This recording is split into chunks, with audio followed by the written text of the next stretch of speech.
काम करना चाहिए। समझिए कैसे। देखिए चाइना जो है ना मैन्युफैक्चरिंग हब है, पूरी दुनिया वहीं सामान बनाती है क्योंकि वो थोड़ा सस्ता पड़ता है। उसके यहाँ लेबर सस्ते हैं, एकदम टाइम पे आ जाते हैं, कोई लेबर का सुनता नहीं है, हर चीज़ है, जिस वजह से उसका सामान सस्ता पड़ता है। और वो मास प्रोडक्शन करता है, थोड़ा सा नहीं बनाता है, एक ही बार 1 करोड़ बना देगा। अब आप इतनी सा सब्जी बनाइए या इतना बनाइए, जानते हैं ज़्यादा बनाने में खर्च कम आता है, इसलिए चाइना का प्रोडक्ट बहुत सस्ता होता है। ये जो टेम्पर ग्लास हम लोग मोबाइल पे लगाते हैं ना, चाइना पे 3 रुपया में पड़ता है। 31% टैक्स जोड़कर और जो पूरा ट्रांसपोर्ट का खर्चा जोड़कर हमको वो जो टेम्पर ग्लास पड़ता है 4.5 रुपया में पड़ता है। 45 रुपया नहीं दिखा है, 4.5 रुपया में टेम्पर ग्लास पड़ता है, जिसको आप लोग दिल्ली मुंबई में 10 रुपया से 40 रुपया में लगवाते हैं। अब बताइए इतना सस्ता है तो हम कैसे रोक सकते हैं उसको। आप जो फास्ट चार्जर कहते हैं ना, 3 एम्पियर 5 एम्पियर का धड़ाक से चार्ज कर देता है, 45 रुपया है। हालांकि इसका रेट जो आता है वो 30 रुपये ही है, इसको टैक्स वगैरह जोड़ के 45 रुपये आता है। एयरफोन जो होता है वो 50 रुपये में आता है। 16 GB का मेमोरी कार्ड चाइना में 20 रुपये के आते हैं। सब इतने सस्ते सामान होते हैं, इसलिए मजबूरी बन जाती है लोगों का खरीदना, क्योंकि ये बहुत ही, हम लोग के यहाँ आधे से ज्यादा लोग गरीबी रेखा के नीचे हैं, तो हम लोग की मजबूरी भी है। लेकिन ये सारे सामान चाइना के अलावे ताइवान में भी सेम रेट में मिलते हैं, वियतनाम में भी सेम रेट में मिलते हैं सब। तो हम लोग क्यों ना फिलहाल सब्स्टिट्यूट के रूप में हम लोग ताइवान से खरीदे, ताइवान से, वियतनाम से। ये दोनों चाइना के दुश्मन है, इससे हमारा 2 फायदा होगा। चाइना से हमको आयात में भी घट जाएगा और हमको सेम रेट पे सामान चाइना के दुश्मनों से मिलेगा। ये शक्तिशाली होंगे, हमारे लिए अच्छा है। खिलौनों के मामले में चाइना पूरी दुनिया में जाइंट है। चाइना में 8 रुपए से खिलौने चालू हो जाते हैं, 8 रुपए में। पूरी दुनिया में जो सोलर पैनल दिए जा रहा है ना, वो चाइना से आता है। हिंदुस्तान में 70% सोलर पैनल चाइना से आयात हो रहे हैं, हमारे यहाँ नहीं बनते। जबकि भारत का शक्ति स्थला दक्षिण भारत में, दुनिया भर का केरल और गुजरात में जो पावर प्लांट लग रहा है सोलर प्लांट से, वो चाइना से आयात हो रहा है। हमारे जो लौह पुरुष थे, स्टैचू ऑफ यूनिटी, उनके लिए भी जो स्ट्रक्चर बना था वो चाइना से ही बना था। इतना ज्यादा वो मैन्युफैक्चरिंग हब बन गया, इतनी आराम से नहीं हटेगा। उसको हम लोग को बढ़िया से घेरना पड़ेगा, माइंड गेम से मारना पड़ेगा। समझिए कैसे। देखिए कंप्यूटर और मोबाइल की दुनिया में चाइना जो है एकदम कब्जा करके बैठा है। चाइना में जो है वो कंप्यूटर मोबाइल बहुत ही बड़े पैमाने पर मैन्युफैक्चर किए जा रहे हैं। ये जो कैमरा होता है ना, शादी ब्याह में रिकॉर्डिंग वगैरह करते हैं, उसका भी चाइना बहुत बड़ा हब है। सीसीटीवी कैमरा का चाइना बहुत ही बड़ा एक्सपोर्टर कंट्री है। चाइना के पास हर तरह के सीसीटीवी कैमरे होते हैं। जनरली 2 टाइप का हम लोग यूज करते हैं। गोल वाले को कहते हैं डोम कैमरा, ये चौड़ाई में देखता है और वाटर प्रूफ नहीं होता, इसलिए इसे घर के अंदर लगाया जाता है। और ये जो लंबा वाला होता है इसे कहते हैं बुलेट कैमरा, ये लंबी दूरी को देखता है और वाटर प्रूफ होता है, इसलिए इसे बाहर भी लगाया जा सकता है, इसलिए इसे इंडोर, इसे आउटडोर कहते हैं। इस तरह के सीसीटीवी कैमरे के लिए चाइना बहुत बड़ा उत्पादक है। चाइना के आप किस किस सामान का बाइकआउट करने को कह रहे हैं? आपको पता है जो पीवीसी टेप चिपकाया जाता है ना, तार वगैरह को चिपकाने के लिए, चाइना से आता है। छोटे बच्चे जो कंचा गोली खेलते हैं ना, वो चाइना से आता है। चाइना अपने कस्टमर्स का बहुत ही ख्याल रखता है, लेकिन इंडिया वाले क्या करते हैं, कस्टमर का ख्याल नहीं रखते, अपना मुनाफा कैसे होगा। अब सोचिए छोटा बच्चा गोली खेलने जाता है, सोचता है गोली बड़ा रंग बिरंगा हो, एक साइज का हो, एकदम बिल्कुल गोल हो। हिंदुस्तान का गोली देखिए टेढ़ ऐसे रहता है, इंडिया का लड़का लेता ही नहीं, कहता है चाइनीज गोली दो, एकदम रंग बिरंगा दे दिया। उसने कस्टमर्स की नीड को पहचाना। इन्हें हर चीज चाहिए, खूबसूरत से खूबसूरत, लेकिन सस्ते चीज में चाहिए। चाइना इस चीज को दे देता है। जो आप ये जो टाई देखते हैं, तार जो होता है ना, इसको टाई बोलते हैं लोग। तार 4-5 तार गया रहता है एक पास, तो इसी में फंसा के हम लोग टाई से और इसमें कस देते हैं। ये दोबारा खुलेगा नहीं, फिर काटना पड़ता है। हम लोग रस्सी बांधते हैं ना, तो इसको टाई लगाना पड़ता है। आप जो टाई खरीदते हैं वो चाइनीज रहते हैं। आप जो ये क्लिप हुक खरीदते हैं वो चाइनीज आ गए हैं। सब तार और ठोकने के लिए चाइनीज कांटियां आ गई हैं। किस चीज का बहिष्कार कीजिएगा आप लोग? जो हम लोग मेहंदी लगाते हैं ना, महिलाएं मेहंदी लगाती हैं, अपने यहाँ कहा जाता था जिसकी सास बहुत मानेगी उसी का मेहंदी लाल होगा। ससुरा चाइनीज मेहंदी हो गया है, जिसकी सास मर भी गई है उसका भी एकदम खतरनाक लाल कर देता है। और लड़कियां इसी को प्रीफर करती हैं। सुबह शादी में जाना है तो रात में लगाओ, एकदम चटकार लाल कर देता है, और 2 दिन बाद ऐसा उजड़ता है जिसे लगता है कोड़ फूट गया। लेकिन ये लोगों के तत्काल जरूरत को पूरा कर देता है। किस किस चीज को रोकेंगे? महिलाओं का जो कॉस्मेटिक आइटम है उस पर चाइना का कब्जा होते जा रहा है। लिपस्टिक को जो ठोड़ रंगने वाला होता है उससे लेके कॉस्मेटिक, एक से एक क्रीम पाउडर आ गया है ना, कि आप चेहरा पे रंगिएगा तुरंत गोरा कर देते। एक चाइनीज कॉस्मेटिक के सामान आ गए हैं, काजल से लेके नेल पॉलिश से लेके किस किस चीज को रोकिएगा, पूरी तरह चाइना भरते जा रहा है। क्यों? क्योंकि लोगों को क्या चाहिए, एक महिला को हर तरह का चाहिए, लिपस्टिक उसका, नेल पॉलिश चाहिए उसको, हर तरह का, जिस रंग का कपड़ा रहना चाहिए उसी रंग का ही। अब इंडिया का लेगी तो महंगा पड़ेगा, तो जितना में इंडिया का 1 रंग का लेगी उतना में चाइना वाला इतना सस्ता देता है कि 3 रंग का लेगी, तो उसकी भी तो मजबूरी है। आप देखिए चाइना हमेशा अपने कस्टमर्स के बारे में सोचता है। हम लोग को चाइना के सामान को रोकने के लिए एक एक भावनात्मक डर भी बनाना पड़ेगा। भारत में देखिए ना, मुंह नोचुआ का हल्ला उड़ गया था, चोटी काटने वाला, बाल काटने वाला था। इसी तरह मीडिया को पैसा वैसा खिला के सरकार को ना एक हल्ला उड़ा देना चाहिए कि चाइनीज मेहंदी लगाने से ना हाथ में कैंसर हो जा रहा है, जो महिला ठोड़ रंग ले रही है चाइनीज लिपस्टिक से उसको धोधड़ हो जा रहा है। इसे ऐसे टाइप का एक मनोवैज्ञानिक दबाव बना दो, फॉल्स न्यूज चला दो। हमारे यहाँ तो फॉल्स न्यूज दुनिया भर का चलता है कि 2000 के नोट में चिप था, उस चिप से हम पता कर सकते हैं कहाँ 2000 का नोट छुपा है, कहाँ घंटा चिप था उसमें। चाइना अपने कस्टमर्स का बहुत ख्याल रखता है। देखिए हमारे यहाँ बनारसी साड़ी पूरी दुनिया में फेमस है। बनारसी साड़ी देखिए, ये बहन जी पहनी है, कितना बढ़िया लग रहा है। लेकिन भारत ने अपनी बनारसी साड़ी एक सूडान नाम के देश को निर्यात किया, वहां से रिजेक्ट हो गए सब, भारतीय साड़ी बर्बाद हो गए। लेकिन वहीं पे चाइनीज साड़ियां चल गई, क्योंकि सूडान की जो महिलाएं होती हैं इस तरह से होती हैं। अब ये वाला साड़ी उनको पहना दीजिएगा तो लगेगा समियाना ओढ़ ले भाई, उसमें थोड़ा सा चेंज करना पड़ेगा ना। उनकी हाइट 6 फीट होती है, हमारे यहाँ 5.5 फीट की लड़कियां होती हैं सब, तो सड़िया को थोड़ा सा चौड़ा करना पड़ेगा ना, नहीं तो यही वाला पहना देंगे उन लोगों को तो स्कर्ट की तरह लगने लगेगा, रिजेक्ट हो गया।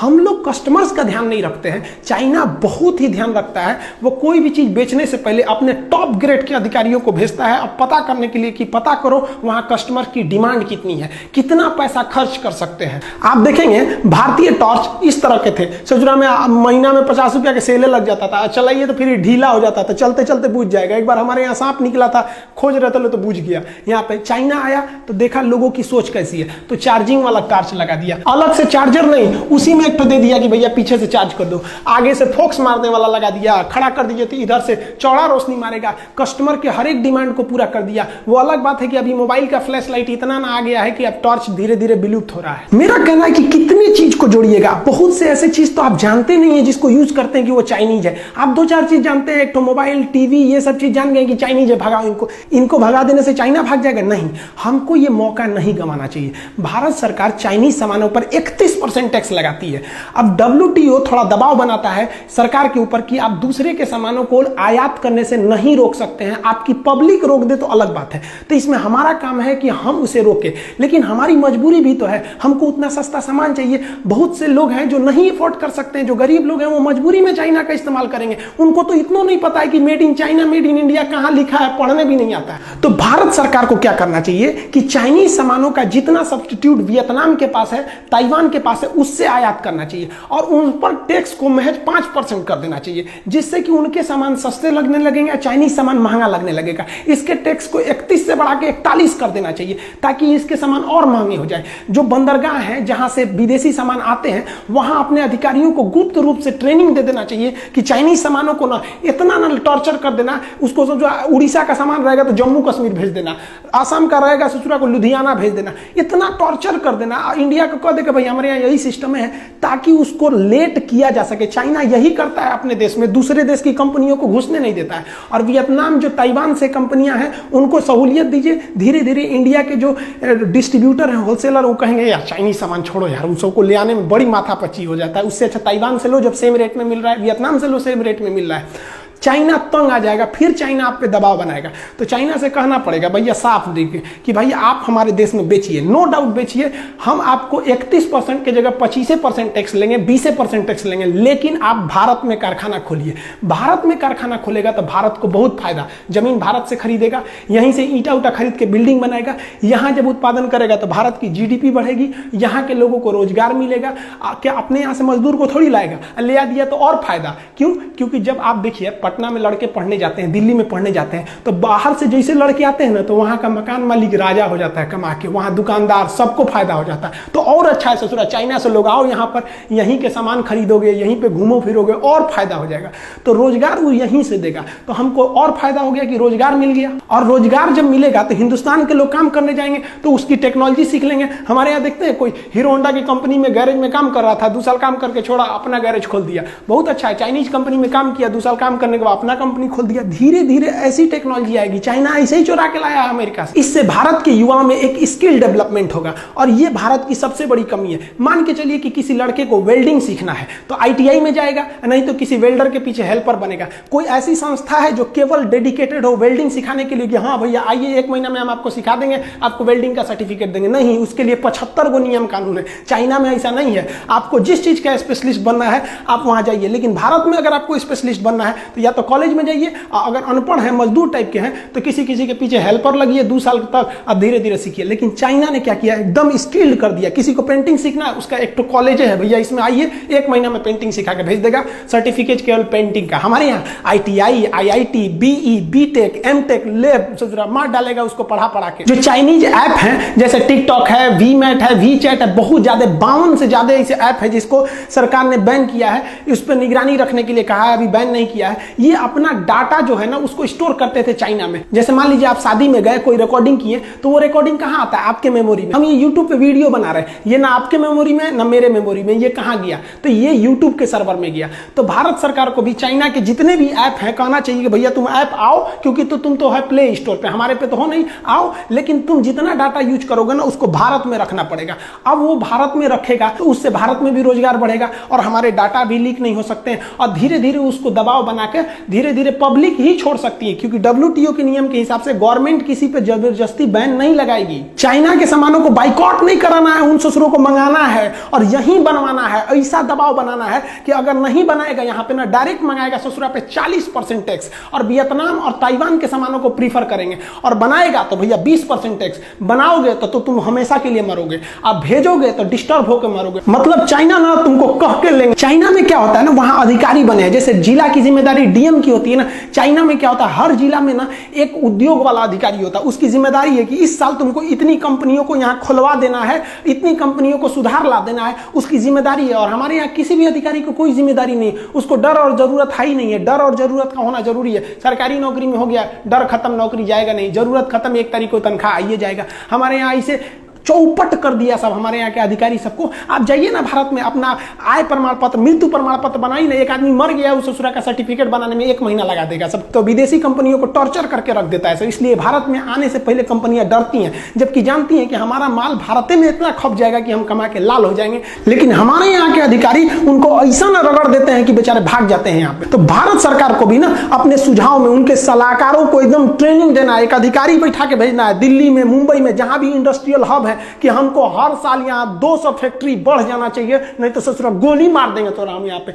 डर बिना प्रीत कहाँ। भारत सरकार के उद्योग मंत्रालय पे एकदम कड़ा डिसीजन लेना चाहिए। लिस्ट बनाइए उन चीजों का जो चाइना ज्यादा प्रोडक्ट करता है, जिसका पब्लिक ज्यादा यूज करती है, और उन सारे चीजों का कारखाना 1 साल के अंदर अंदर खुल जाना चाहिए, ना तो नौकरी से भगा देंगे। हमारे यहाँ अधिकारी ससुरन का तोन निकल गया है, इतना कोई मतलब नहीं है क्या हो रहा है क्या नहीं, सरकारी नौकरी लग गया। देखिए चाइना को इतना टॉर्चर करना है कि उसको फैक्ट्री मजबूरन भारत में खोलना पड़े, और जब भारत में फैक्ट्री खोल देगा ना तो हम लोग हो जाएंगे मकान मालिक और चाइना हो जाएगा किराएदार। अब कोई भी किराएदार मकान मालिक से ऐंठ के नहीं बोलता है, जानता है कि हमारा सब फैक्ट्रियां वहीं पे है, ससुरा रोक देगा तब। कोई भी देश चाइना से ऐंठ के क्यों नहीं बोलता है, क्योंकि जानता है ससुरा वहां पे हमारी कंपनी फंसी हुई है। अमेरिका भी शांत रहता है, उसकी करोड़ों करोड़ की कंपनियां का वहां पे इन्वेस्टमेंट है। तो भारत सरकार को इन्वेस्टमेंट लाना चाहिए, इससे FDI भी बढ़ेगी भारत सरकार की। इससे चाइना पर बहुत बड़ा प्रेशर आएगा, क्योंकि उसकी कंपनियां उस पर प्रेशर लगाएंगी, भैया मेरा वहां पे सब फैक्ट्री फंसी हुई है। और हम लोग को यह नहीं कहना पड़ेगा कि बाइकआउट चाइना, बाइकआउट चाइना। भैया भारत में ना बन रहा है, यहाँ पे 1 नंबर का काम हो रहा है। अब यहीं से बना के तुम बगल में बेचो, पाकिस्तान को बेचो, श्रीलंका को बेचो, किसी को भी बेचो, लेकिन हमारे यहाँ मैन्युफैक्चरिंग हब बनाओ। हमारे यहाँ बेचना है तो बनाना पड़ेगा, नहीं तो भाड़ में जाओ ससुरा। हमारे यहाँ दिक्कत क्या होता है, एक तो पुजवा नेता चल जाता है ना, उसके पीछे 50 गो पुलिस वाला जाएंगे, नेताजी जा रहे हैं, नेताजी जा रहे हैं। और हमारे यहाँ वैज्ञानिक सबको कोई वैल्यू नहीं दिया जाता है। हम एक बार दिल्ली से पटना आ रहे थे, हमारे बगल में एक आदमी बैठे हुए थे, ऐसे परिचय हुआ तो बताया कि हम DRDO में हैं। अब बताइए DRDO का साइंटिस्ट एक साधारण जहाज से जा रहा था, बताइए उसके लिए ये सम्मान की बात है। अरे भाई नेताओं को जो मिलते हैं ना, हमारे जो इसरो चीफ हैं, ये सड़क पे ऐसे जाएंगे, यहाँ पे इनको 2 पुलिस दे देता है। अरे इनको भी ब्लैक कमांडो मिलना चाहिए। जब भारत का साइंटिस्ट कहीं जाए ना सड़क पर, तो उसको चारों ओर से पुलिस हटा दे, सबको हटो हटो, कौन जा रहा है भाई साइंटिस्ट। तो लोगों को भी दिल में देख के एक हौसला बढ़ेगा कि नहीं, हमारा देश साइंटिस्ट के साथ खड़ा है। आने वाली पीढ़ियां भी उनसे प्रेरणा लेगी और पढ़ाई में जी जान लगा के पढ़ेंगी। लेकिन हमारे यहाँ क्या होता है, पढ़ने पर जानते हैं कोई क्या बनता है, पढ़ के क्यों राजा भइल बा। अरे आप पढ़े लिखे लोगों को राजा की तरह सम्मान दीजिए, नहीं तो ये देश एक दिन खोखला हो जाएगा। नेताओं से ज्यादा सम्मान भारत के इन साइंटिस्टों का होना चाहिए। ये भारत के असली कर्णधार हैं। इनके बदौलत अगर हम रहेंगे, इनका सम्मान करेंगे, तो एक दिन सच में ये भारत को सोने की चिड़िया बना देंगे। आपने कभी सोचा कि भारत के बड़े बड़े IIT इंजीनियर क्यों भारत छोड़ के चले गए? क्योंकि उनको वहां बेहतर प्लेसमेंट मिलता है, बेहतर जॉब मिलता है। हमारे यहाँ क्या मिलता है, इन लोग को नेताओं के दल्ला बना के रख देते हैं लोग। कभी कोई टेंडर में इनको फंसा देगा, कहीं भी किसी न किसी चीज में फंसा देगा, अगर इन नेताओं की बात नहीं सुनेंगे तो। आपको पता है आरबीआई के गवर्नर रघुराम राजन जी इतने बेहतरीन इंसान, आरबीआई की जब ये रिटायरमेंट हुए तो ये अमेरिका में जाके प्रोफेसर हुए। सोचिए इनसे पढ़ा हुआ लड़का कितना आगे जाएगा। हम अपने देश को धीरे धीरे खोखला करते जा रहे हैं। ये एक तत्काल रिजल्ट होता है कि चाइनीज के सामानों को बाइकआउट कर दो, ये बहुत लंबा पीरियड तक ये नहीं चलेगा। आपको एक बहुत सोची समझी रणनीति बनानी पड़ेगी। चाइना को माइंड गेम से मारना पड़ेगा। इस तरह से मारिए चाइना को जिस तरह से उसने पूरी दुनिया को मारा। वहां पर हमारे देश में बनाना है, एक ही शर्त रहेगा, हिंदुस्तान में सामान को बेचना है तो 40% टैक्स दो, और नहीं तो यहां 20% टैक्स दो, यहां उत्पादन करो, नहीं तो तुम सपना छोड़ दो कि भारत का व्यापार तुम्हारे लिए है। इसके बाद बाइकआउट कीजिए अगर चाइना इस पर रेडी नहीं होता है तब। आगे आप क्या सोचते हैं आप कमेंट करके बताइए। मिलेंगे हम लोग नेक्स्ट वीडियो में, तब तक के लिए जय हिंद।